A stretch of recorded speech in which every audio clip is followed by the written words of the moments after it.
대한민국 중심 채널 KBS 1라디오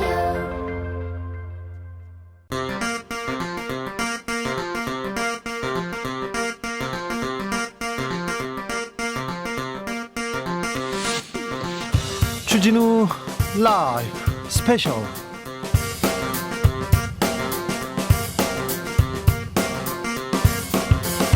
(2023년 1월 21일) 토요일입니다. 안녕하십니까, 주진우입니다. 토요일 이 시간 일주일 동안 있었던 가장 중요한 일들 정리해드리는 그런 시간 갖고 있습니다. 시사 1타 강사 두 분 모셨습니다.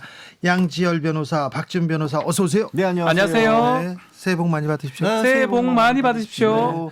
너무 춥네요. 설 연휴인데 어우.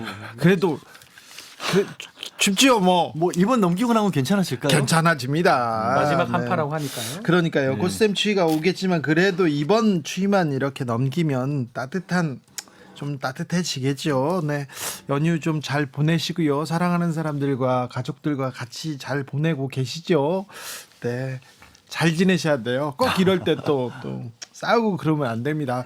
정치 얘기하다가 싸운다 이런 얘기 많이 있는데, 그러면은 주진우 라이브 스페셜과 함께 하시면 괜찮습니다. 영상으로도 만나보실 수 있습니다. 네, 그렇습니다. 지금 바로 유튜브에서 주진우 라이브 검색하시면 영상으로도 만나보실 수 있습니다. 설이에요. 선물도 준비했어요. 자, 저희처럼 설 연휴에도 일하고 계신 분들 우대하겠습니다. 네. 지금 바로 카카오톡 플러스 친구 주진우 라이브 검색하시고 메시지를 보내주시기 바랍니다. 추첨을 통해서 선물 보내드리겠습니다. 주진우 라이브 스페셜 본격적으로 시작해 봅니다. 네. 윤 대통령이 해외 순방 가셨어요. 네. 아이고, 가서 이번에는 별 탈 없이, 별 사고 없이 돌아오셔야 될 텐데 이렇게 생각하시는 분들이 많다고 해요. 성과도 내야 되는데 성과보다는, 그런데 이번에는 아랍에미레이트에 적은 이란이라는 발언을 해서 외교적 파장 커지고 있습니다. 박지원 전 국정원장과 이야기 나눠봤습니다. 자, 우리 지도자가 아랍에미레이트 가가지고, 또 아랍에미레이트는 제2의 박지원의 고향 아닙니까? 잘 아시죠?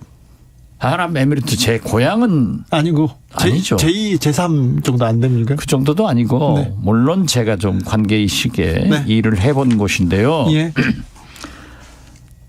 이란은 네. 지금 현재 우리나라하고 1962년도인가 수교를 했어요. 예. 그래가지고 우리가 많은 제품을 수출하다가 네. 미국이 제재를 하는 거예요. 네. 미국과 그래서- 이란 간의 관계가 안 좋았죠. 굉장히 지금도 안 좋죠. 네. 풀어가려고 하지만은 네. 거기에 이제 우리가 그 원유를 예. 많이 수입하고 대금 결제를 못 합니다. 네. 미국의 제재 때문에 네. 현금 주지를 못 해요. 네. 딱 북한 제재할 때 북한하고 거래하면은 은행들 다 스탑시켜 버리잖아요. 그렇죠. 네. 똑같아요. 예. 그런 게 있는데 지금도 많은 돈을 예. 우리가 갚지 못하고 네. 동결돼 있어요. 동결돼 있죠. 예. 그게 JCPOA, 예. JCPOA 예.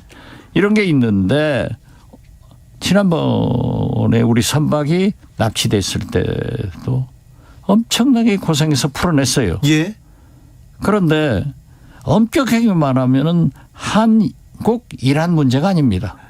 미국 미국과 이란 문제죠. 그렇죠. 여기에 지금 우리는 딸려가 있는 거예요. 딸려가 있어요. 근데 조용히 지금 딸려가 있는데. 네, 그걸 조용히 해결하려고 이제 예를 들면은 거기에서 우리 뭐 제품들 특히 의료기기 같은 것을 많이 수출해야 되는데 결제의 방법이 없어요. 예. 그렇기 때문에 우리 있는 돈을 가지고 이렇게 뭐 우회한다 어쩐다 하지만은 그것도 미국의 허가를 받아야 되니까 또 미국에서도 상당히 그걸 풀어주려고 노력을 합니다. 네. 그런데 딱 가서 이란은- 또 실제로 제가 네. 아랍에미리트 가서 보니까 그쪽하고 보니까 이스라엘도 예. 이란하고 관계 개선이 많이 돼 있어요. 네. 민간 비행기가 왔다 갔다 한다고요. 아랍에미레이트도 그렇죠. 그렇죠. 아랍에미리트에서도 네. 그렇기 때문에 정보기관 간에는 서로 왔다 갔다 하면서 대화가 많은데 예. 거기 가서 윤석열 대통령이 아랍에미리트의 적은 이란이다. 아무것도 모르시는 분이 왜 이런 큰 소리를 쳐버려요. 그러니까요. 그러니까 우리나라 외교부는 대통령한테 잘못했다 할 수도 없고 뭐 이러고 저러고 하는데 이게 보통 문제가 아닐 겁니다. 네. 예. 앞으로 이게 다른 외교적 파장으로 넘어갈까봐 걱정입니다. 이란에서 외교부에서 윤 대통령 완전 무지하다 이렇게 얘기했는데 이걸로 끝났으면 하는데 저는 끝나지 않을 걸로 봐요. 그러면요? 아무튼 우리 상선들도 좀 전부 다 조심하고 피랍 조심해야 됩니까? 조심해야 돼요. 그런- 저는 그리고 우리 외교부도 네. 또 우리 대통령실도 네. 대통령께서도 잘 대화를 해야 될 거 아니에요. 그래서 어떻게 마무리해야 됩니까? 잘못했다 해야죠. 잘못됐다고 해야 됩니까? 예. 대통령이 그러나 대통령이 예. 저렇게 외교 제가 말씀드렸잖아요. 대통령의 언어, 대통령의 말씀은 항상 검토되고 정제되고 신중해야 된다. 푹 저질러 버린 거지. 자, 우리나라가 옛날에 이란하고 우리나라가 관계가 좋아서요. 아주 좋았죠. 서울 강남에 테헤란로가 있습니다. 그렇죠. 이란에는 서울로가 있어요. 이란 예. 테헤란은. 예. 그런데 좋은 관계인데 지금 이란과 우리나라가 관계가 나빠진 게 아니라 미국과 이란이 관계가 나빠지면서 어쩔 수 없이 우리도 관계가 좀 멀어졌는데 어쩔 수 없이 멀어진 게 아니라 엄청나게 멀어진 거예요. 예, 그런데 굳이 여기에서 이란을 적 이런 단어를 써가지고 그러니까 올해는 한미 동맹이 모든 안보와 외교의 출발점이기 때문에 네. 미국과 함께 공조를 하는 것은 바람직해요. 예. 그리고 미국이 이란의 경제 제재를 하고 있기 때문에 동참하지 않을 수 없어요. 네. 여기까지는 좋다 이거죠. 그렇죠. 그러나 우리가 이란과 교역을 했는데 네. 그 대금 결제를 못 하고 있다 이거죠. 그러니까요. 이걸 예. 받기 위해서라도 관계 개선해야 그렇죠. 돼요. 그런데 그게 이제 풀어가는 게 소위 그 우회 지원이나 예를 들면은 코로나 때 그런 의약품 같은 것도 어떻게 해보자 이런 게 여러 가지 검토가 됐는데 네. 저게 또 그 종교적 얘기를 해서 죄송합니다마는 이슬람 국가들은 보복을 하잖아요. 자, 이란 외교부에서 심각하게 지켜보고 있다고 얘기하는데 이 발언과 관련해서 대통령이 사과해야 됩니까? 저는 어떻게 정리해야 됩니까? 하셔서 네. 적극적으로 지금 진정시키지 않으면 더 큰 대가를 치를 수 있다 이렇게 봅니다. 이 대통령이 공식 사과를 해서 이 문제를 빨리 정리해야 그렇죠. 더 이게 큰 올바른- 대가를 치를 수 있다. 이란, 아랍에미리트, 네. 우리와 외교 관계가 괜찮아요. 좋은 관계를 맺었어요. 그래서 사이가 조금 틀어졌을 때가 있었습니다. 근데 지난 정권에서 그 사이를 메우고 그 관계를 복원하느라고 무척 애를 썼어요. 박지원 원장이 직접 이란에 가서 막 설명하고 막 그랬었잖아요. 매우 그래서 이 상황 너무 심각하다. 빨리 수습하지 않으면 더 커진다. 이렇게 걱정하고 있습니다. 이게 사실 뭐 많이들 얘기가 돼서 내용들은 다 아시겠지만 그러니까 이란과 아랍에미리트 사이의 관계가 그렇게 나쁘지도 않고요. 그런데 이제 더 중요한 거는 저는요. 이란하고 우리도 좀 비틀어졌다가 좀 봉합을 했다라고 네. 말씀하셨잖아요. 이란이 사실 잘못한 게 좀 있었기 때문에 국제사회에서 그동안 제재를 많이 받았고 지금도 미국으로부터 제재 제재 중입니다. 네. 경우가 있습니다. 그렇기 때문에 좀 예민해져 있는 상태예요. 우리나라하고는 62년부터 국교도 있고 우리가 거기서 석유도 많이 사오고 그랬지만 아유, 강남 가면 테헤란로 있잖아요. 테헤란도 있고 서울로도 이란에 있다고 하네요. 네. 그런 정도 관계지만 그래도 현재 나라 자체가 좀뭐 어려운 상황이기 때문에 아랍에미리트하고도 지난해부터 겨우 이제 외교 관계를 좀 정상화하고 있는 그런 상황이지 않습니까? 그러니까 그렇게 민감한 국가이라서 조심해야 되는데 거기에 대고 군부대에 가서 적이라는 표현을 쓰는 바람에 이게 외교 관계에서는 사실 있을 수 없는 일을 벌인 거죠, 대통령이. 사고를 대통령이 사고라고 하는 게 맞는 것 같아요. 네, 만들었어요. 뭐 예를 들어서 그냥 넘어가지도 못했겠지만 넘어갔으면 모르겠지만 이란에서 초치를 했습니다. 우리 대사를요. 이란 외무부에서 발끈하고 해명하라 이렇게 얘기했습니다. 초치는 뭐냐면 가장 강력한 항의 조치입니다. 네. 초치 이후에는 뭐냐면 단절 같은 거거든요. 국교 단절이거든요. 국교가 있는 상태에서 정상적으로 강력하게 비판하고 항변하고 부를 때 초치를 하는데 초치를 했다는 거는 이란이 지금 상당히 기분 나쁘다, 잘못했다라고 한 거고요. 공식적으로 항의했는데 항의한 거죠. 네, 네. 근데 또 우리가 저는 조금 아쉽다고 생각되는 부분이 맞초치를 또 우리가 해버렸어요. 우리도 마찬가지로 이란 대사 들어오라 그래가지고 뭐 설명하고 이런 부분 했다고 하지만 초치라는 걸 한다는 게 문제인 거예요. 그래서 저는 오히려 이 맞초치가 국교가 정말 안 좋아지지 않을까. 이게 잠깐 불안하고 우려스럽습니다. 거기까지는 가지 않겠죠. 아니 근데 저는 거기까지 안 가야 되기는 맞는데 맞초치를 왜 하는 거예요? 그러니까 이게 오해하시는 게 초치가 그냥 좀 들어와 보세요라는 게 아니라 애초에 바깥에 주어지는 그러니까 국제 관계에 주어지는 메시지가 뭐냐면 저희는 이 나라에 대해서 공식적으로 항의를 합니다. 불러서 무슨 얘기를 하건 간에 초치 자체가 그냥 어찌 보면 뭐 사회적으로 봤을 때 제재를 주는 거거든요. 지금 우리가 이란에 초치를 해버리면 어떻게 돼요? 저는 도저히 이해가 안 가요, 이 상황이.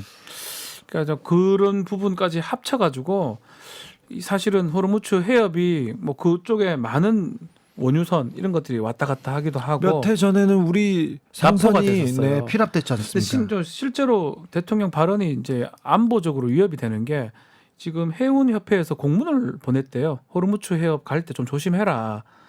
근데 이 발언 때문이라고 얘기는 하지는 않습니다. 그 발언밖에 없었잖아요. 다른 얘기를 해요. 2000 몇 년도에 그리스 어선 같은 게 다른 얘기를 하면서 하긴 하는데 어쨌든 간에 그런 일이 또 발생하지 않을까 우려하지 않을 수 없고요. 그러니까 그런 것들 때문에 사실 문제가 되는 거고 사실 우리 가만 돌이켜 보면 뭐 전쟁이라든지 이런 것들이 어떤 지도자라든지 어떤 말 한마디에 될 가능성도 있는 거거든요. 그런 거 보면 이건 사실 심각한 일이다라고 생각이 듭니다. 참 뭐 만들지 말았어야 할 그런 지금 갈등입니다. 근데 윤정부 실범 이후에 어떤 문제가 발생했을 때 나타나는 일련의 과정이 항상 똑같은 얘기를 지금 계속해서 반복하고 있는데요.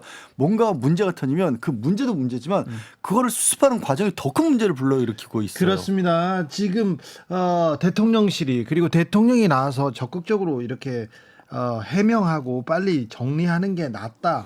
이렇게 전문가들은 지적하고 있는데 뭘 잘못했냐? 아니, 그러니까요. 이렇게 반응합니다. 지금 당장 국회에서 외교통상이 열려서 외교부 장관 불러서 이런 일이 있었는데 어떻게 된 거냐 이런 얘기를 주는 과정에서 국민의힘 측 당장 전수석 비상대책위원장도 여당 대표가 그 위협적인 존재란 얘기지 그게 뭐 사실 아니냐 그거는 그게 뭐가 문제냐는 식으로 얘기를 해버리고 문제잖아요. 아니 지금 여당의 최고위원 그 김영민 비상대책위원인가요? 최고위원인가요? 네. 그분도 아니 적이라고 했다가 적이 아니니까 그냥 위협적인 존재라고 수정한 겁니다. 이런 식의 얘기들을 계속 대통령을 도와준답시고 얘기하시는 것 같은데 그게 지금 국가적으로 봤을 때 도움이 안 돼요. 그거는 대통령의 발언이 실수가 아니라 잘한 거다, 공식적인 거다라고 오히려 더 공고하게 그렇죠. 만드는 거거든요. 자. 이렇게 문제를 푸는지 모르겠어요. 바이든 날리면하고 똑같아요. 예를 들어서 지금 시즌 2라고 자꾸 얘기를 하는 이유가 뭐냐면 패턴 자체가 똑같거든요. 오해라고 자꾸 그래요. 한 사람이 딴 사람이 향해 대통령이 발언한 부분이고 너희들이 잘못 들은 거다. 나는 그런 뜻 아니다. 이런 식으로 얘기를 하면서 거기에 맞게 여당이 같이 좀 모양새를 같이 가는 모양새거든요. 이렇게 되면 지금 양 변호사 말한 것처럼 결국은 이게 공식적으로 그냥 그렇게 가겠다라고 비춰질 수 있다라는 거예요. 자, 그런데요. 바이든 날리면은 국민들한테 우리 국민들한테 뭐 이렇게 뭐라고 해야 되나요? 뭐 그렇게 설명할 수도 있는 문제인데 그렇죠. 그걸 가지고 미국에서 또 그냥 말실수니까 넘어갔어요. 그리고 뭐 문제 삼지 않는다고 했는데 이번은 좀 다르지 않습니까? 그렇죠. 이란에서 공식적으로 외교부가 바이든 날리면은 미국 입장에서 봤었을 때도 그걸 미국에서 공식적으로 문제 삼을 수 있는 상황은 아니었잖아요. 그렇죠. 네. 그냥 우리는 뭐 모르는 걸로 하겠다 이런 식의 정도였고 실제로도 그냥 말씀하신 것처럼 일종의 해프닝 정도였을 거를 사실 이것도 좀 문제를 키운 거죠. 네. 대통령실에서 대응을 좀 바로 설명했으면 엉뚱하게 하는 바로 바람에. 잘못했다고 했으면 이것도 끝날 문제입니다. 아니, 잘못했다고 한 게 아니라 그거를 보도했던 MBC에 대해서 전용기 안 태운다 그랬지 MBC에 지금 외교부는 소송까지 걸어서 일을 더 키웠단 말이에요. 근데 지금 이란 같은 경우에는 이란 외무부 공식 홈페이지에 여전히 한국 정부의 해명을 기다린다라고 딱 하니 공식 입장을 발표를 했어요. 네.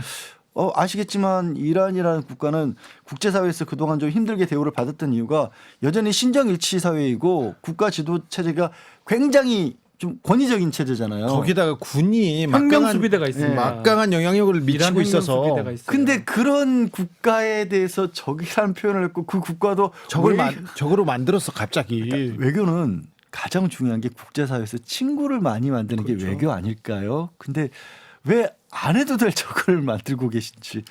핵도 아, 있죠. 참. 이란 같은 경우는 호르무즈 해협을 어쩌면 거의 지배하다시피 할 수 있는 네. 나라였고 지금 말했던 것처럼 군대가 일반 군대가 아닙니다. 혁명수비대예요. 우리가 예상할 수 없는 방향으로 튈 수가 있는 거거든요.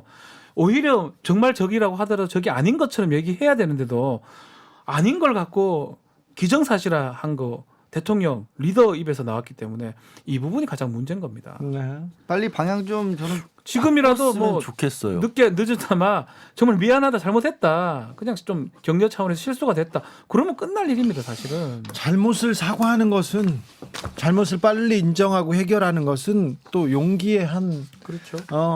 지혜의 한 부분이기도 합니다. 그렇기 때문에 실수를 빨리 사과하고 넘어가야죠. 이 문제를 그냥 언제까지 이렇게 둬서 뭐 괜찮을 텐데 그러다가 만약에 불상사가 일어나면 이거는 그건 어떻게 감당합니까? 근데 저희가 지금 얘기하고 있다 보니까 갑자기 든 생각인데 대통령실의 공식 입장에 따르자면 저희 얘기가 지금 잘못된 얘기인 잘못된 거예요. 거잖아요. 우리가 잘못했다고요? 우리가 왜냐하면 오해인데요. 대통령실에서는 적이라고 말한 게 오해라고요? 오해라고요. 아니 오해. 말했잖아요. 격려 차원에서 한 거라고요. 적이라고 격려 차원에서 한 거라고요. 그렇게 받아들이지 않으실까? 이게 네. 정부를 비판하고자 하는 게 아니라 이건 어느 정부가 어느 정권을 잡고 있다라는 게 문제가 아니라 저도 대한민국 안에서 살아야 되니까 대한민국이 문제가 없기를 바라는 마음인 그러니까요. 거죠. 좀 불안합니다. 만약에 이거 해프닝이고 그냥 지나가자 아무것도 아닌 거 가지고 왜 그렇게 대통령만 비판하고 있어 이렇게 생각하시는 분들은 자 문재인 대통령이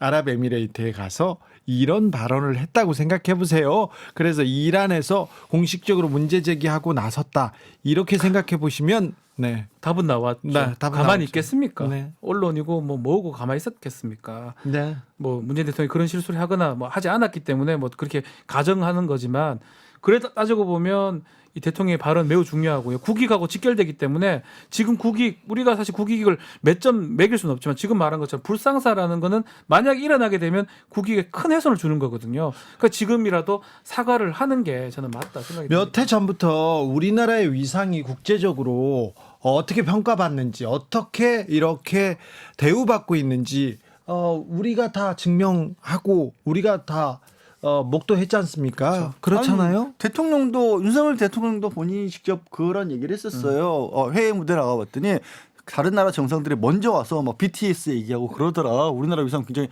높더라.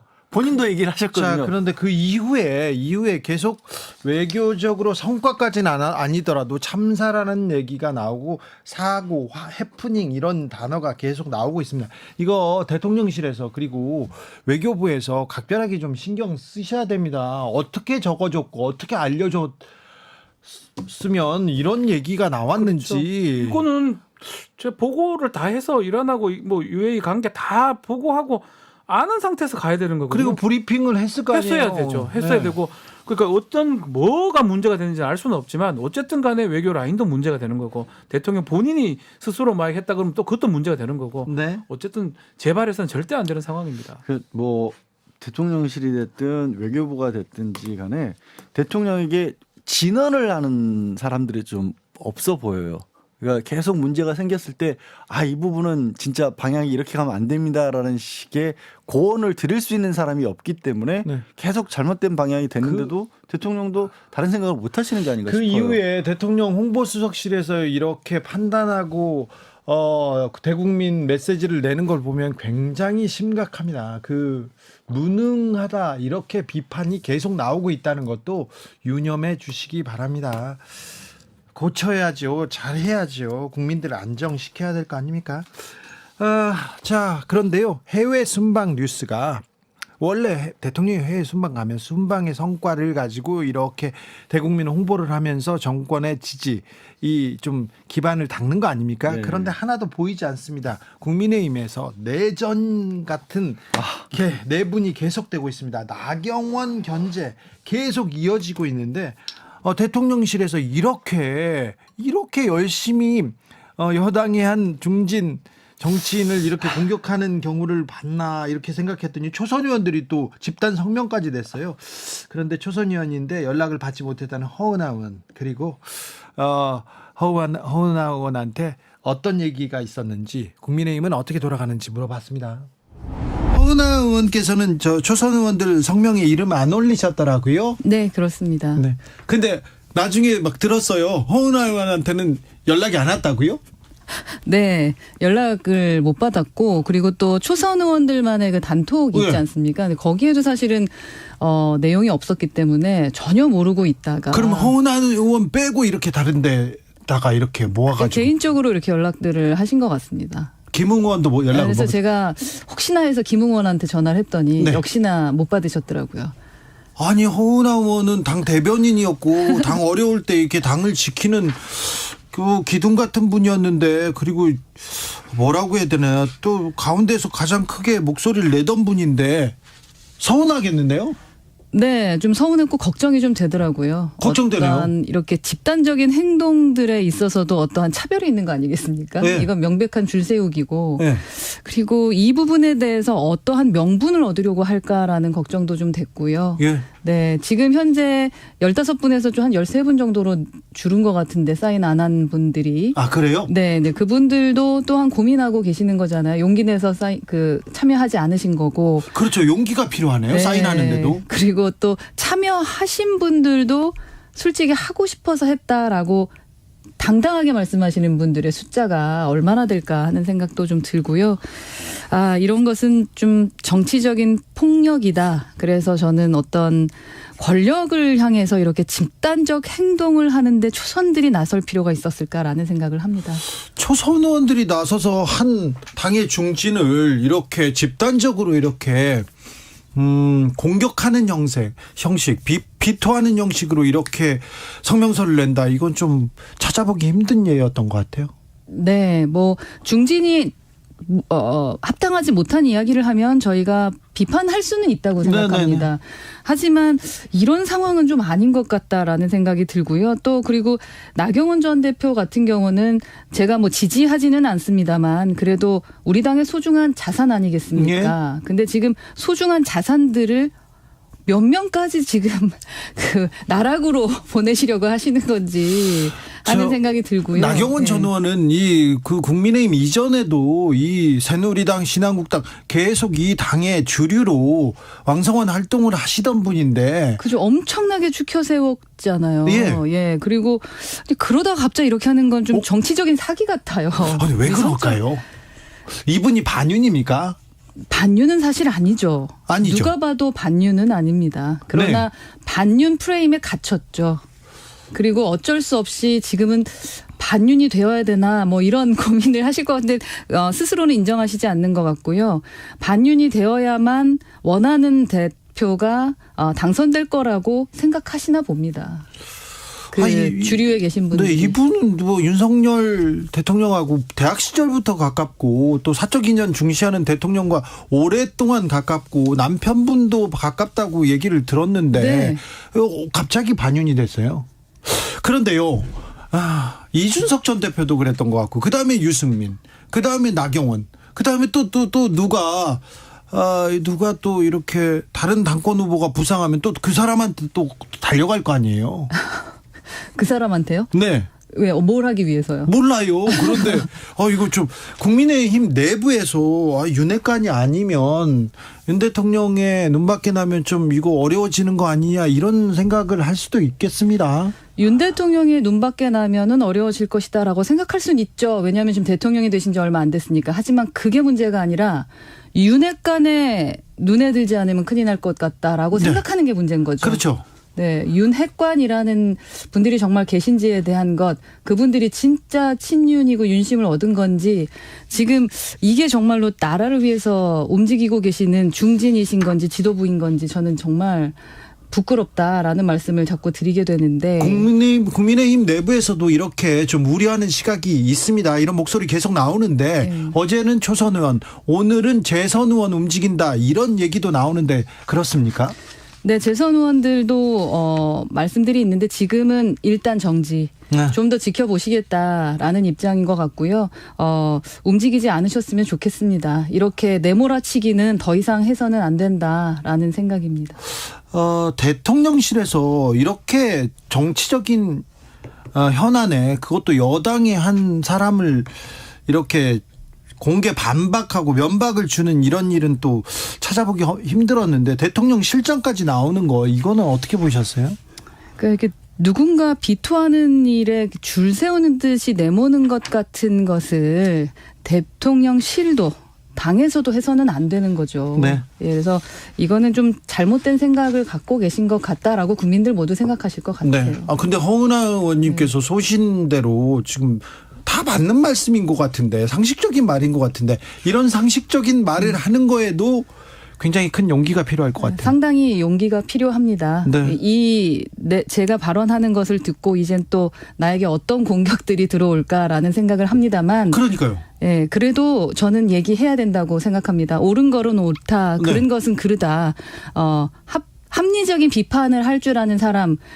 여러 가지 목소리가 있다라는 것을 국민께 들려드리는 것이 정치의 또 역할이죠. 정치의 역할이라고 생각합니다. 그렇죠. 민주정당 아니겠습니까? 그런데 뭐 옳은 소리 바른 소리를 하는 것 자체도 그걸 가지고도 용기를 내야 되는 그런 국민의힘이라면 좀 무섭긴 무섭겠네요. 그러니까 지금 무서워하는 분들이 많죠. 많아졌습니다. 이게 무슨 일입니까? 그래서 정의가 승리한다, 공정이 승리한다 이거를 보여드려야죠. 네. 예. 아니 제가 우리 당 얘기를 이렇게 하려니까 지금 네. 죄송스러운데 모든 분이 그렇지 않고요. 예. 그리고 저처럼 나와서 말씀하시고 싶으신 분들 분명 많으실 겁니다. 네. 이준석 전 대표도 좀 지금 이 문제에 대해서는 한마디 해야 될 것 같은데 혹시 뭐 다른 얘기 안 해보셨어요? 얘기 나눴고 아마 하실 것 같습니다. 그래요? 네. 해야죠. 지금 왜 안 해? 나경원 전 의원은 내일쯤 윤 대통령한테 공식 사과 메시지를 낼 것 같습니다. 낸다고 이렇게 보도가 나왔는데 이 뉴스는 어떻게 보셨어요? 우선 대통령과의 나와의 관계는 여전히 문제가 없다라는 네. 말씀과 그다음에 거리두기 하고 이렇게 나누는 거잖아요. 예. 윤핵관과 대통령을 나누는 작업은 뭐 당연히 마땅히 하셔도 되는 부분이라고 생각을 합니다. 그 부분 예. 가지고도 좀 항의하더라고요. 또 윤핵관들은 기분 나쁘다고 대통령을 바보로 하는 거 아니냐 막 이러면서. 그러니까 이제 억지스러운 반윤몰이를 하다 보니까 네. 말도 안 되는 초등학생 같은 행동들을 자꾸 하시게 되는 거죠. 네. 예, 본인이 하시고 싶은 말씀 하실 수 있고 물론 그 말이 잘 된 것 같지는 않습니다. 네. 오해를 불러일으킬 수는 있었습니다만 네. 그걸 또 받아쳐서 반윤몰이 하는 것 또한 네. 무리가 있다고 생각을 합니다. 2주 가까이 지금 나경원 때리기로 국민의힘에서는 시간을 허비하고 있습니다. 뭐 저희도 계속 나경원 얘기를 계속 하고 전 의원 얘기를 하고 있는데 지난 저희도 돗자리 깔면서 네. 나경원 의원 얘기가 나올 것이다라고 예측을 했는데 뭐 그대로 된 것 같고요. 다만 이제 출마할 것이냐 안 할 것이냐 이 부분에 대해서 아직까지 고민을 하고 있는 것 같아요. 네. 근데 문제는 여러 주위 사정이 그렇게 나경원 의원한테 좋게 돌아가는 것 같지 않습니다. 당에서 이렇게 당에서 대통령실에서 그렇죠? 이렇게 적극적으로 이렇게 비토를 하는 초선들이 집단적으로 성명을 하기도 하고 또 최근 여론조사에 따르면 나경원 의원이 좀 떨어지는 모양새이기도 하거든요. 그래서 쉽지는 않다. 저는 지난번에도 계속 결국은 나가는 게 맞는데 과연 나갈 수 있을까? 출마 선언할 수 있을까? 그 부분에 대해서는 아직까지도 좀 애매하다 이렇게 생각이 듭니다. 아니 나 전 의원 뭐 상황에 대해서는 여러 가지 뭐 지난주에도 말씀을 드렸기 네. 때문에 저는 이번에 이제 허은하 의원 인터뷰한 게 초선 의원들 집단 행동 때문이잖아요. 네. 사실 40명이 넘는 의원들이 연판장을 돌려서 나경원 전 의원에 대해서 비판을 했다라고 하는데 뭐 인원수로 따지면 70% 가량이 된다고 합니다. 국민의힘에서.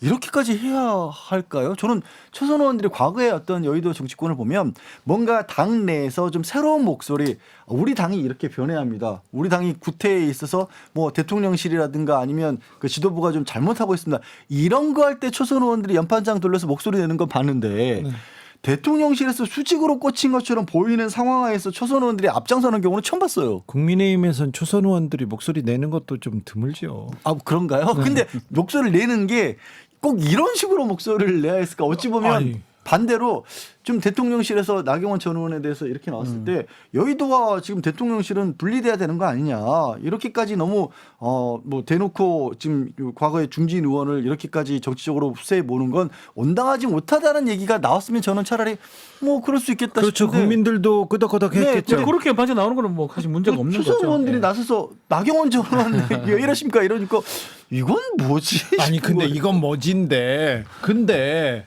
초선 의원들이 다 이렇게 의견을 모았습니다. 이렇게 해서 참여하지 않은 사람도 있습니다. 여기까지는 이해가 되는데 허은하 김웅은 왕따인가요?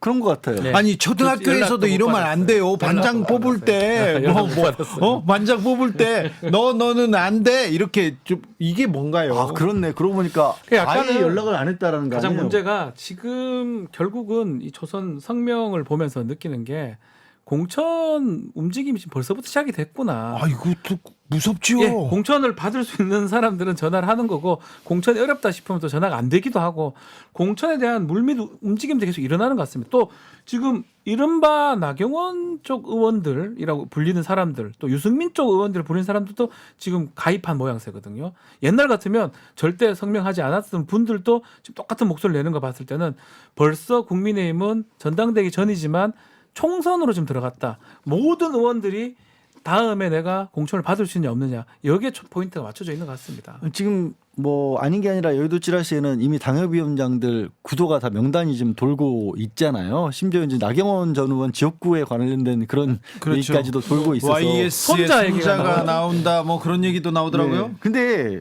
뭐 박 변호사 얘기에 공감은 뭐 동의는 하는데 문제는 그러면 가뜩이나 지금 여소야대 국면에서 또 야권과 협조도 잘 이루어지지 않고 있어서 취임하고 나서도 정책을 적극적으로 못 펴고 있는데 이 상황에서 남은 임기도 지금 정치를 통해서 뭔가 풀어나갈 생각은 안 하고 다음 공정만 생각하고 있으면 그러면 손은 누가 키우나요 진짜 여의도에서 어떻게 봐야 되죠 이거? 그냥 멈춰 있는 거예요 국회는? 멈춰 있는데 글쎄요. 뭐 멈춰 있는 게 아니라 싸우고 있는 거죠. 밥그릇서. 자기들끼리 싸우는. 네. 대통령실이 그래 가는데 집권 여당 입장에서 또 다른 목소리를 내기가 어렵고 또 더 나아가서 내 밥그릇도 있는 거고 나 배지가 문제가 되다 보니까 국회의원들한테 그게 제일 배지가 중요해요. 제일 중요하니까요. 뭐 그러다 보니까 초선들 같은 경우는 인제 처음 한번 달아봤는데 내 지역구면 충분히 가능한데 어떻게 한 번 더 해야 되니까. 한 번 더 하고 싶죠. 근데 저는 그 마음은 당연하다고 보거든요. 그러다 보면 어디에 줄을 서야 되고 어느 줄이 맞는지를 계속적으로 계산을 할 거고 그 계산은 대통령 쪽이라고 생각을 하는 것 같습니다. 근데 그 얘기가 나왔을 때 이제 나경원 전 의원도 이런 이유가 있었고 유승민 전 의원이나 이런 분들이 거론이 됐던 이유 중에 가장 큰 게 수도권을 비롯한 중도층으로서 확장성이잖아요. 근데 이런 식의 모습을 보여버리면 확장성이라는 부분에 있어서는 제한될 수밖에 없고 상대적으로 물론 김기현 지금 의원 같은 경우는 본인이 확장성 있다고 하지만 그게 아니라는 게 또 중론이잖아요. 자, 윤핵관만 그러니까 윤심만이 이 선거를 이길 수 있어 이렇게 얘기하는데 자, 그렇다면 윤핵관 김기현은 국민의힘 당권을 잡을 수 있을까요? 그리고 총선에서 승리를 이끌 수 있을까요? 그게 그 총선의 승리라고 하는 게 어디까지를 승리의 목표로 잡느냐부터 저는 따져봐야 된다고 하는데 우리 그런 거 하잖아요. 작전 지도 같은 경우 고지 여기까지는 우리가 잡고 여기까지 내주고 이런 거 계산하잖아요. 그 계산에서 지금 상황을 보면 마치 일정 부분은 이미 그냥 버리고 가는 느낌이 드는 거예요. 아마 크게 중요하지 않아. 중요하지 않아. 확실히 가져갈 수 있는 패 어차피 요만큼은 가져갈 수 있을 것 같은데 여기를 못 넘어설 그렇죠. 것 같아. 그러면 굳이 여기 넘어서려고 무리해서 마음에 안 드는 사람들 같이 손잡을 필요 없이 그냥 확실한 여기만 챙기겠다. 이렇게 비춰지기도 한다는 거예요. 국민의힘은 아마도 2016년도 새누리당 때 그때 총선을 생각하는 것 같아요. 당시 대통령하고 최고위원이 대표가 김무성 대표였습니다. 네. 그 공천 갈등을 우리가 다 봤었어요. 친박 진박 감별사 나왔던 그때 총선입니다. 옥새 들고 나르고 네. 할 때 그때 총선에서 사실은 뭐 174, 180 얘기 나오다가 결국 일당을 내줬죠. 민주당한테 뺏겨버렸었어요. 그 어떤 두려움이 있는 것 같아요. 조금 덜 의석을 확보한다 하더라도 그래도 대통령하고 같은 목소리를 내는 당대표가 돼가지고 일사불란하게 가는 게 맞다라고 지금 단계에서는 보는 것 같고요. 그 이후에 뭐 잘 된다면 뭐 의석을 더 많이 확보하면 좋은 거고 그러다 보니까 수도권에 있는 의원들이 대표되기보다는 대통령하고 목소리가 맞는 영남권 의원이 되는 그런 얘기가 지금 나오는 것 같습니다. 근데 이제 그 얘기가 박 변호사에게는 뭐 갈등 없이 일사불란하게 움직이는 모습을 보인다 이런 식으로 좀 정리를 할 수 있을 것 같은데 그런데 우리가 민주주의라고 하는 거는 기본적으로 늘 요란한 게 민주주의잖아요. 뭐 여당이 됐든 야당이 됐든 여기저기서 서로 다른 얘기들도 좀 나와주고 그 가운데서 살아서 움직이는 모습이 보여지는데 일사불란하게 쭉 이대로 대우를 갖춰서 가는 건 글쎄요. 보통 정치권에서는 그런 게 바람직하지만은 않지 않나. 뭐 말씀하신 것처럼 진박 뭐 비박하면서 감별한다고 뭐 너무 막 싸고 이런 것까지 바란다는 건 아니지만 이렇게 그냥 쭉 한 방향으로만 간다라는 건 다양한 목소리는 못 들어가는 거잖아요. 그러면. 그런데 이렇게 이런 갈등이 이런 내분이 있었을 때 그때 선거에서 그렇게 내분이 있었던 당은 반드시 패했거든요. 지죠. 지도록 돼 있어요. 그래서 분란은 좀 줄이고 다른 목소리를 이렇게 돌리는데 이 분란을 그냥 적나라하게 쟤 아니야 이렇게 거의 그냥 가리키고 나서 그 다음에 계속해서 집중적으로 타격합니다. 이준석 전 대표 그랬고요, 유승민 전 의원 그랬고요, 나경원 전 의원까지. 다음번엔 누구야 이런 얘기도 자, 나와요. 그게 이제 총선을 생각해 보면 일반적으로 한 1년 정도 전부터 준비가 돼야 된다고 보는 게 맞는데 국민의힘은 제가 좀 전에 말씀드린 것처럼 그래도 직전에 분란이 중요하지 지금 단계에서 정리를 해야 된다고 생각하는 것 같아요. 그런 것 같아요. 그러다 보니까 이준석, 유승민, 나경원까지 아마 또 나올 가능성도 있지만 저는 더 나오지는 않을 것 같거든요. 근데 이준석, 유승민 둘까지는 그래 반윤이니까 그렇게 끄덕끄덕하는 사람이 있는데 나경원 전 의원은 나경원 본인은 친윤이라고 얘기를 계속 왜냐하면 하거든요. 사실 실제로 우리가 뭐 정치적인 어떤 명분이라든가 실제 지향점이나 이런 것도 얘기를 많이 하지만 사실 그 안에서 움직이는 진짜 동기들을 봤었을 때는 개인적인 인간관계에서 나오는 것들도 되게 많잖아요. 네. 근데 그 부분에 있어서 나경원 전 의원은 이른바 윤핵관이라고 하는 그룹 내지는 특히 윤석열 대통령하고는 개인적 각을 질 친분. 이유가 없어요. 네. 개인적으로 가깝다고 알려졌잖아요. 네. 부부가 다 가깝다고 네. 알려졌잖아요. 그런데도 불구하고 이렇게까지 정말 뭐라고 십자포화라고 하더 언론에서 그렇게까지 얘기를 할 정도까지 네. 그 공격을 당하는 걸 보면 주변에서 좀 무섭기도 하고 약간 피할 수도 있을 것 같고요. 어긋나는 말 한마디 잘못하면 이렇게 되는 건가?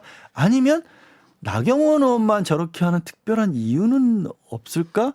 그 얘기도 많이 돌잖아요, 사실. 그렇습니다. 네네. 처음엔 재산 얘기하다가 남편 얘기까지 가족 공격을 막 합니다. 그렇죠. 아주 파상 공세가 되는 모양새고 이게 왜 그럴까? 왜 정말 그냥 친윤 비윤의 문제인지 양 변호사 지금 얘기했지만 또 다른 또 이유가 있는 건지 그 정도로 지금 얘기가 나오고 있는 상황입니다. 그러니까 이해가 잘 안 가니까 그런 얘기들이 나오고 네. 그런 얘기들이 자꾸 나오는 건 저는 여당이나 대통령실 입장에서 봤었을 때도 바람직하지 않죠? 그게 갈등을 줄이는 걸로 해석 안 되고 오히려 더 엉뚱한 데 의혹을 가진 시선으로 보게 되거든요. 예. 나경원 전 의원 이 사태는 언제까지 계속될지. 설 밥상에는 일단 나경원 이렇게 올라갑니다. 여러분께서는 지금 주진우 라이브 스페셜을 듣고 계십니다. 주진우 라이브 스페셜.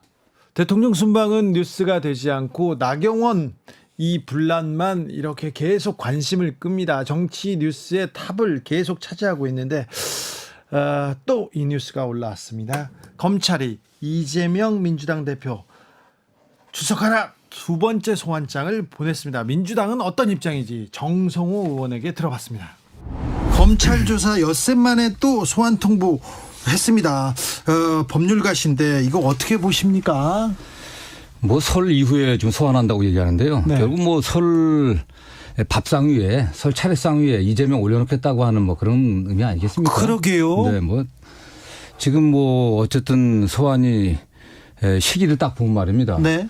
그 성남 FC 조사하면서 소환하고 소환하는 날 이재명 아들 경찰에서 그렇죠. 성매매 의혹 그 무혐의 다시, 처분했던 걸. 네, 다시 증거성 수사하라고 무혐의 처분했던 했죠. 그날 또 발표해갖고 재수사 지휘하고 말입니다. 네. 또 변호사비 대납 사건 뭐 관련돼 있다고 지금 알려진 김성태 쌍방울 회장 국내 소환한다. 네. 하고 하니까 여기 지금 다시 또 뭐 위례 대장동 건으로 이재명도 소환하겠다. 이렇게 하고 있는 거 아니겠습니까? 네, 그 계속 저희가 분명하잖아요, 그게. 네. 계속 진행됩니다. 네네. 그 저희라는 게 뭐 역시 민주당에서 뭐 정치 탄압이니 정치 보복이라고 얘기하지만 검찰이 매우 그 정치적인 지금 행태를 하고 있다고 생각하고 있습니다. 아, 네.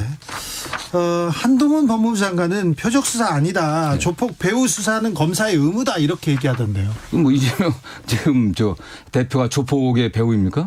아니죠. 그다음에 쌍방울 지금 김성태 회장이 뭐 과거에 조폭이었는지 아닌지 잘 모릅니다. 어쨌든 뭐 그런 뭐 카더라 얘기가 있는데 네. 모르겠습니다. 그럼 어쨌든 현재는 뭐 쌍방울이라고 하는 기업의 지금 대표 아니겠습니까? 네. 그 배우가 어떤 배우라는 겁니까? 도대체 누가 배우고 도대체 한동훈 법무장관이 팩트와 증거에 의해 수사한다고 얘기했는데 한번 지금 검찰이 뭔 팩트를 제시했습니까? 어떤 증거를 제시했어요? 그걸 묻고 싶습니다. 네, 대장동 수사 지금 몇 개월째 수사인지는 모르겠습니다만 근 1년 넘게 대장동 수사를 한다고 했는데 결국 배임과 부패 방지법으로 이렇게 부른다 이렇게 얘기 나왔습니다. 네네, 예. 어떻게 보십니까? 저는 뭐 말씀하신 것처럼 이게 시작은 뭐 과거 문재인 정부 때 시작했다고 하지만 지난해 대통령 취임 이후에 네. 이거 대장동 사건 특별수사팀이 만들어졌습니다. 예. 그동안 엄청나게 조사를 했어요. 예. 지금 한두 군데 압수수색한 게 아닙니다, 사실은. 그런데 배임이라고 하는 게 결국 대장동 관련해 갖고 그 개발에 관련해 갖고 그 성남시장으로서 임무에 위배해 갖고 네. 뭐 성남 시민에게 손해를 끼치고 대장동 그 일당에게 혜택을 줬다고 하는데 구체적으로 그게 어떤 건지 그래서 저 이재명 당대표의 배임이라고 하는 것에 대한 물증이 도대체 뭔지 좀 묻고 싶어요. 지금까지 검찰의 증거라고 하는 게 정영학 그 회계사의 녹취록입니다, 사실은. 녹취록이고 최근에 검찰에 조사받았다고 하는 진술 내용들 예. 또 진술 내용의 대부분도 김만배로부터 들었다고 하더라라고 하는 게 검찰 안에서 계속 나오고 있는 겁니다. 사실. 예. 그 객관적으로 나타날 수 있는 물증들은 좀 하나도 없어요. 압수수색 수없이 했다면서 압수수색 과정에서 이재명 당대표의 어떤 혐의를 입증할 만한 물증이 있었으면 검찰이 벌써 발표했을 겁니다. 그런 없습니까? 저는 없기 때문에 지금 이러고 있는 거 아니겠습니까? 지금껏 안 나왔습니까? 안 나왔기 때문에 이렇게 하는 거죠. 자, 대장동 허가를 내주면서 대장동 일당한테 돈이 가고 네. 그 돈 중 일부가 이재명 시장 그러니까 이재명 당대표 주변으로 오지 않았습니까? 그건 되게 그 이전의 문제죠, 사실. 그렇죠, 이전. 예, 지금 뭐 정진상, 김용은 어쨌든 뭐 정치자금 또는 뭐 받았다고 하는 게 그 이후에 뭐 수익이 창출됐 그 이유 것이고 네.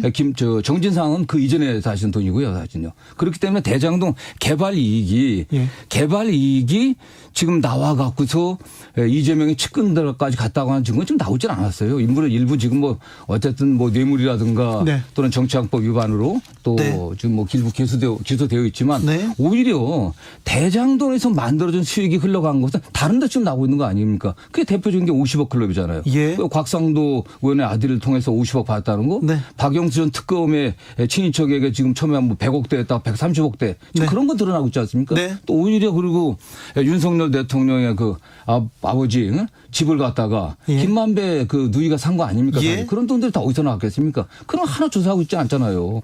이런 면에서 불공정하다는 거죠. 알겠습니다. 이재명 대표 이번에도 검찰에 출석할까요? 모르겠습니다. 저는 뭐 이재명 대표가 뭐 굉장히 뛰어난 변호사였는데 본인 여러 가지 요소를 좀 판단해서 갈 거라고 보고 있는데요. 어쨌든 지난번 그 성남 FC 조사할 때도 좀 당당하고 의연하게 조사한다고 했는데 다만 지금 이런 식으로 검찰이 건건이 야당 제1야당의 대표를 건건이 불러내는 건 문제 있는 거 아니겠습니까? 이런 걸 갖다가 사전에 조율하고 네. 서면 조사를 할 건 서면 조사를 하고 네. 그 입장들을 좀 들어본 다음에 네. 그다음에 소환 조사할 건 소환 조사해야 될 거라고 보고 있고요. 네. 그렇다고 하면은 서면 조사에서 정리하고 나면 모든 사건들을 모아서 중앙지검으로 모아서 한 번에 조사하는 게 최소한의 네. 이건 뭐 야당 대표로서가 아니라 피고인의 네. 최소한 피고인의 인권 보호 차원에서도 그렇게 해야 되는 거 아니겠습니까? 네. 아무튼 뭐 이번에 출석한다고 하더라도 또 다음에 안 부른다 이런 법이 없기 때문에 고민이 좀 깊을 것 지금 같아요. 꼼꼼히 부르는 거 아니겠습니까? 지금 네. 성남 FC 부른 지 며칠 됐습니까? 엿새 됐습니다. 예. 그러고 나서 지금 또 다시 지금 뭐 위례 대장동 부른다고 그러고 그다음에 또 백현동 부른다고 할 거고 그다음 뭐 변호사비 부른다고 할 거고 네. 그다음에 대북 송금 부른다고 할 거고 이런 게 아닐 거 아닙니까? 알겠습니다. 그 저희가 뭐겠습니까, 사실요? 네. 지난주에 검찰 조사 받을 때 네네. 이재명 대표가 6시에 귀가하려고 막 무조건 귀가하려고 했는데 검찰이 내놓은 확보를 내놓자 당황했다 이런 기사가 나오더라고요. 아, 그 얘기가 도대체 어디서 나온 얘기입니까 도대체? 검찰에서 나왔겠죠. 수사한 검사가 얘기하지 않으면 누가 할 수 있는 거겠습니까? 이재명 대표가 그런 얘기 했을 리는 없는 거고. 그렇죠. 수사 검사가 수사한 내용들을 그렇게 얘기해도 되는 겁니까 사실요? 이거 너무 좀 언론 플레이가 좀 언론 플레이 정도가 아니라 네. 지금 뭐 대장동 사건들 소위 말 이재명의 측근이라고 하는 기소된 그 이재명의 참모들을 수사한 내용도 수사하고 나오면 바로 진술한 내용이 바로 언론에 바로 풀되지 않았습니까 사실요? 예. 이게 그야말로 피의사실 유포, 피의사실 공표의 전형적인 예죠. 네. 이런 식으로 언론 플레이에서는 안 되는 거 아니겠습니까? 아무런 잘못 없다. 하지만 검찰이 오라니 가겠다. 이재명 대표는 출두 의사를 밝혔습니다. 그러자 검찰에서 이틀 오세요 그러면서 날 정해지지 않았어요 그러면서 기싸움을 벌이기 시작했습니다. 뭐 27일하고 30일인가 얘기를 했다가 이재명 대표가 나는 평일에 일해야 되니까 토요일 28일 날 가겠습니다. 이렇게 또 받아쳤죠. 네. 그러면서 뭐 지금 현재 뭐 쌍방울 관련된 부분, 성남 FC 관련된 부분, 또 위례 대장동 관련된 부분까지 다 얘기가 나오고 있는데 모르겠어요. 이게 말씀 정성호 의원 얘기한 것처럼 그거를 꼭 설 앞둔 상황에서 바로 당장 출석하는 것도 아닌데 언제 설 지나서지만 지금 출석해 달라고 요청을 했다는 얘기라도 나오게 만들려고 한 건지 네. 민주당에서 이제 그렇게 보고 있잖아요. 네. 근데 나오는 뉴스들이 계속 나오는데 문제는 그런 것 같아요. 너무 많이 나오고 너무 오래 나오다 보니까 예. 저조차도 따라가기가 힘들고 지치고 자세히 안 보게 돼요. 근데 이게 크게 달라지는 게 사실 또 없어요, 내용이. 다시 뭐 대장동 배임이라면서요. 네, 그러니까요. 돌고 돌아서. 네, 그럼 그게 벌써 1년 반 된 얘기거든요. 네. 그래 버리면 밥상에 올라가도 뭐 새로운 얘기거리가 나올까요? 그렇죠. 그리고 좀 소환 얘기를 좀 해드리면 뭐 저희도 이제 변호사 활동을 하다 보면 검찰 조사에 많이 참석을 합니다.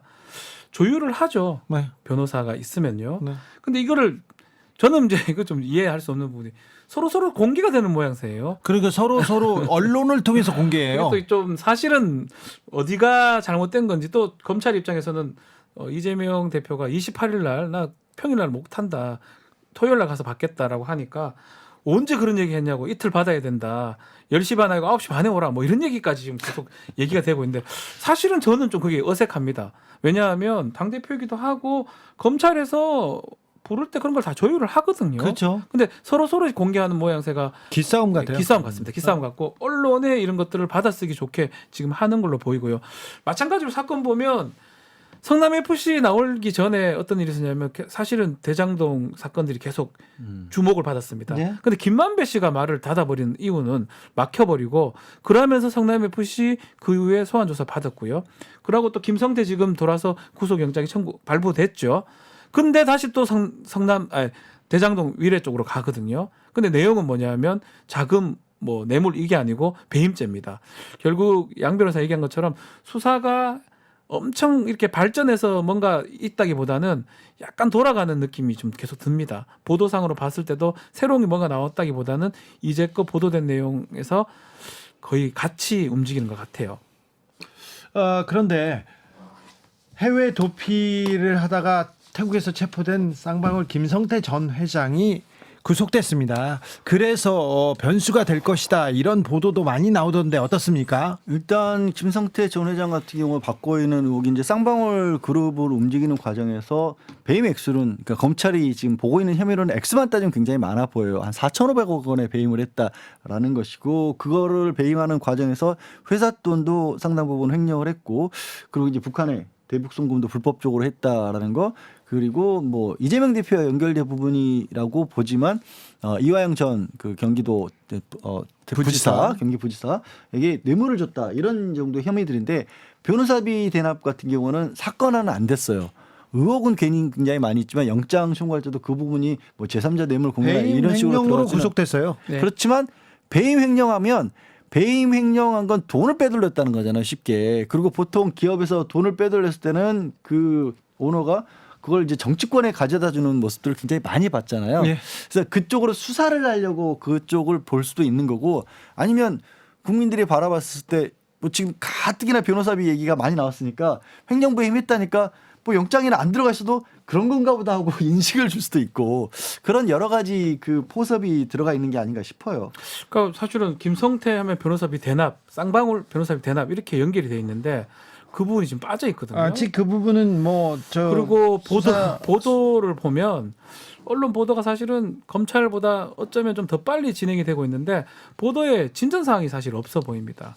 잡혔을 때부터 그냥 다른 횡령이나 뭐 배임 아니면 자본시장법 얘기가 나오는데 이거는 증거를 찾으려면 쉽지 않다 이렇게 보도만 되고 있기 때문에 실제로 내용 자체는 뭐 여기서 다 말씀드리기 어렵지만 사실은 뭐 좀 오해되는 측면들이 꽤 많거든요. 쌍방울 특히 받았던 법무법인 입장에서 그렇기 때문에 쉽게 이 부분을 검찰에서 수사기관에서 입증하기는 어려울 것 같아요. 자, 검찰이 이 변호사비 대납 의혹을 어떻게 수사하는지도 좀 지켜보겠습니다. 그리고 왜 민주당 그리고 이재명 대표 주변 사람들이 쌍방울하고 왜 이렇게 관계가 많은지 이런 부분에 대해서도 민주당의 해명이 필요한 것 같은데 이 문제는 어떻게 해소되는지 좀 지켜보겠습니다.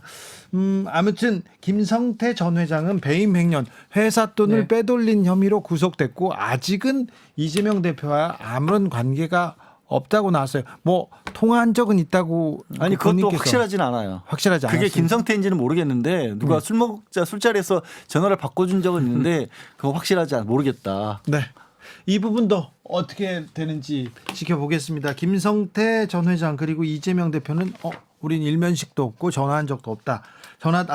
전화번호도 가지고 있지 않다. 이렇게까지 얘기했는데 상황 어떻게 되는지 검찰 수사 지켜보겠습니다. 자, 돗자리 펴볼까요? 설 밥상에 뭐가 올랐습니까? 음식은 3개거든요. 네. 대통령 부부 나경원 전 대표 전 의원 이재명 전 대표. 지금 이런 대표. 구도가 계속 대표. 흘러가고 네. 있습니다. 그 세 그룹 중에 이제 밥상에서 어느 걸 이제 국민들이 많이 얘기할지. 얘기하고 저는 순방이 이제 끝났기 때문에 대통령 쪽이 아닌가 싶거든요. 대통령이 나가면 너무 뉴스를 많이 만들어요. 그리고 그냥 뭐 하여튼 많은 국민들이 설 밥상에서 대통령 부부 얘기를 좀 더 하지 않을까. 네. 저는 개인적으로 그렇게 생각합니다. 양지열 변호사. 저도 이란 얘기가 계속 나올 수밖에 없다라고 봐요. 왜냐하면 일단 이재명 대표 얘기는 아까도 말씀드렸다시피 너무 오래됐고요. 신선도가 떨어집니다. 밥상에 새로 올리기에는. 그리고 새로운 얘기가 안 나왔어요. 그리고 나경원 전 의원도 너무 많이 나경원 전 의원도 좀 2주, 지겨워요. 2주간 얘기했어요. 그거 남의 집 집안 싸움이잖아요. 네. 근데